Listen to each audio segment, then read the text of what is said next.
Hi, and welcome to Flashback Flicks. Today, we'll be diving deep into the enchanting world of Luca, a 2021 animated film that captures the essence of friendship, adventure, and self-discovery. Our story begins in the serene depths of the sea, but soon we find ourselves in the bustling streets of a quaint Italian town. So, sit back, relax, and let's journey together through this delightful tale. In a small fishing town called Porto Rosso on the coast of Italy, tales of sea monsters are a common lore. These creatures, believed to be terrifying and dangerous, have instilled fear in the hearts of the townsfolk for generations. Fishermen and hunters dedicate their lives to seeking out these so-called monsters, not realizing they are closer than they think. Meet Luca, a young sea monster who lives deep beneath the waves. He works as a fish herder, helping his protective mother. Despite his mother's warnings to avoid the human world, Luca is curious and dreams of exploring the civilization above the sea. Every chance he gets, he searches for lost human objects in the underwater crevices, fueling his fascination with the unknown. One fateful day, while scavenging for treasures, Luca encounters a diver in a rusty old diving suit. Panicked, he tries to hide but is soon cornered.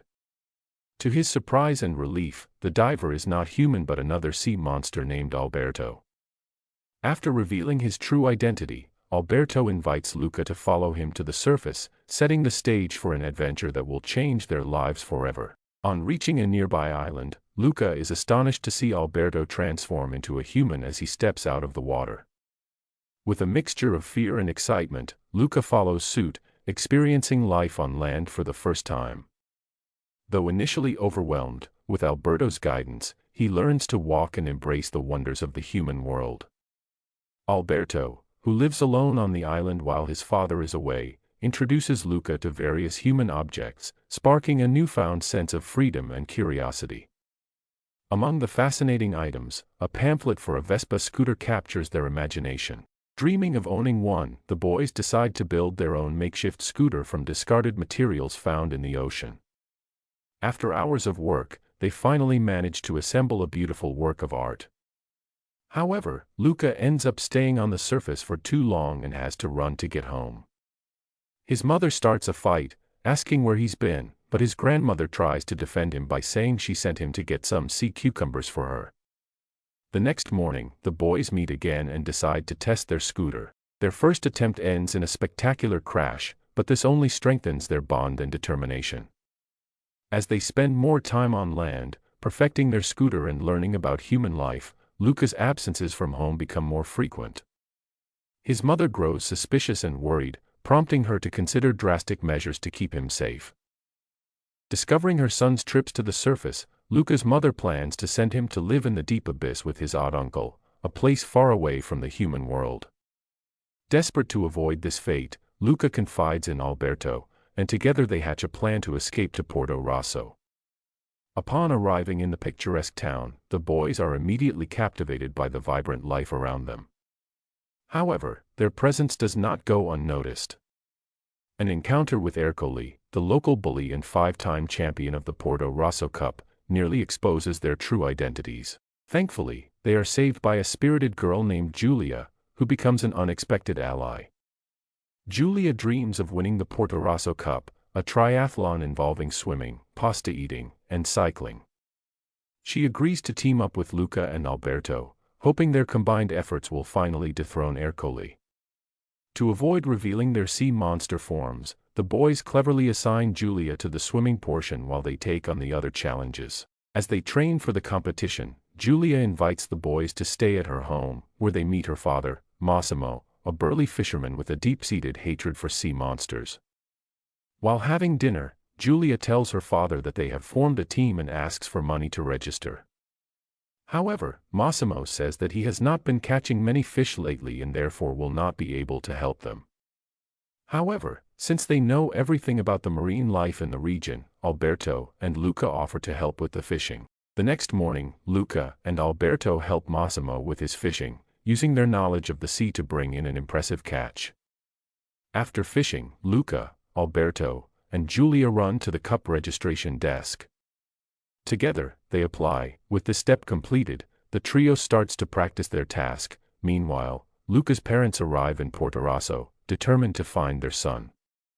They create chaos in their search, throwing children into fountains and causing general mayhem, hoping to expose Luca. Despite these dangers, Luca grows closer to Giulia, sharing his love of learning and his dreams of going to school. Just then, Alberto comes and takes Luca to a walk. Luca said we both can go to school to learn new things about the world, but Alberto tries to dissuade Luca from pursuing his academic dreams. As the days go by, Luca and Giulia spend more and more time together studying subjects like zoology, astronomy, and various other sciences. This makes Alberto feel increasingly left out and extremely jealous. 2 days before the triathlon, Luca takes his bike and carries Alberto and Giulia to the top of the hill. At the summit, Giulia shows the boys the train that takes them to the city of Genoa, where her school is located. Luca asks if he could attend school there too. Furious at the idea of his friend leaving, Alberto interrupts the conversation. Alberto tells Luca to go down the hill. Realizing that Luca is afraid of the steep descent, Giulia tries to reassure him. However, Alberto interrupts once again, climbs on the bike, and starts descending the mountain at full speed, almost colliding with pedestrians before falling straight into the sea. The duo starts swimming to a deserted beach, where a completely furious Luca begins fighting with Alberto. At that moment, Giulia finally finds them, and Luca decides to ask if we could come with you to your school. She agreed, said why not, but then Alberto asked if your school take all kind of people. In a moment of jealousy and desperation, Alberto reveals his sea monster form to Giulia, who reacts with shock and fear. Heartbroken, Luca denies knowing Alberto, leaving his friend devastated and alone. Arriving home, Luca starts panicking and says, "We can still win the race. You will do the swimming and eating, and I'll do the biking." To calm him, Giulia throws water on him, discovering that he is also a sea monster. To keep him safe, Giulia asks him to leave. Determined to make things right, Luca decides to compete in the triathlon alone, despite the risks. On the day of the race, disguised in an old diving suit, he faces numerous challenges, including Ercole's underhanded tactics. Just as victory seems within reach, a sudden rainstorm threatens to reveal his true form. In a heroic act of friendship, Alberto rushes to Luca's aid with an umbrella, but Ercole's ruthless interference exposes him to the crowd. Seeing his friend in danger, Luca reveals himself as well, choosing loyalty over fear. Together, they race towards the finish line, pursued by a determined Ercole. At the critical moment, Giulia crashes into Ercole, preventing him from capturing Luca and Alberto. Seeing Giulia lying on the ground, instead of running away, the boys decide to go back to help her. However, they are spotted by Massimo, who grabs a harpoon and runs after them to eliminate them. At that moment, the entire population begins to surround them, including Ercole. Realizing that the monsters are trying to help his daughter, Massimo recognizes Luca and Alberto and decides to defend them, declaring that the boys are the winners for having crossed the finish line first. Ercole immediately rejects this, saying that they are not even human. The judge then states that, technically, they crossed the finish line first, and that is why they are the winners. Still, Ercole wants to capture them for the reward, but seeing a man the size of Massimo standing beside the boys, all the hunters decide to leave them alone. Luca's parents, finally reunited with their son, are moved by the acceptance and support from the human community. With the prize money, Luca and Alberto buy a beat-up old Vespa, symbolizing their dreams and adventures. As the holidays come to an end, Giulia needs to return to her mother's house in Genoa and go back to school. At the train station, the boys go to say goodbye to their friend.